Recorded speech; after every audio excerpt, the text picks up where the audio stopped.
Word. For me. Yeah.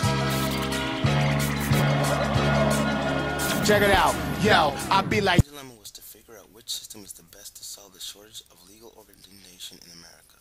There are four systems for organ donation either in place or in conception: opt-in, opt-out, mandated choice, and an organ market. I'm going to take you through all so perhaps you can contemplate the best way in your opinion to solve the dilemma. Opt-in. An opt-in system decrees that anyone willing to be an organ donor must sign up. It is also known as explicit consent. The strengths of the argument are that not everyone wants to be a donor and that it is unfair to make people donors without asking if they want to be. Its weaknesses lie in the fact that in opt-in nations, the information on applying to become an organ donor is either sparse, obscure, or both. In its current state, it also leads to long lines and few organs to be handed out. Psychologists have noted that there is also a motivation issue. People who are for organ donating oftentimes feel less strongly about it than those who are against it. Thus, that leads to opt-out. The second option is opt-out. This system says that one is assumed to be on the list and thus in favor of being a donor. It is also known as presumed consent. The strength of this philosophy is that it more often than not leads to less or no shortages of needed organ donations. It also plays on the strength of the fact that those who object to organ donation often really object and can always call in to the government to say they want to be off the list of donors.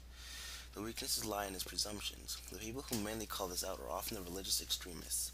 Many extreme religious people put preservation of the body over charity and helping and giving, and thus believe that their religious ideals are being ignored when they are presumed to be donors of the state. These people, while they know they have the option to be off the list, believe that presuming one is a donor, you're pushing religion to the wayside, and thus they feel the need to quarrel. Mandated choice. The third system is mandated choice. The system says that upon registering for any government documentation, for example a driver's license, you have to pick if you want to be a donor or not as part of completing the application process. This system is the middle ground of the first two. You have to choose, but since it's an individual choice and not a choice that engulfs every human being, it placates all dissent as those who oppose donation don't have to be one, and those that are for it can easily sign up for it.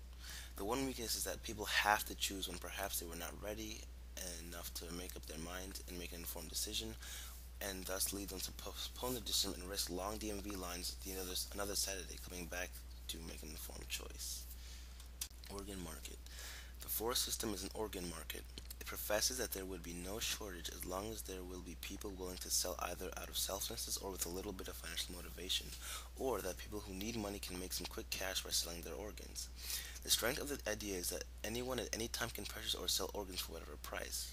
It makes things a lot easier, no government control, for example.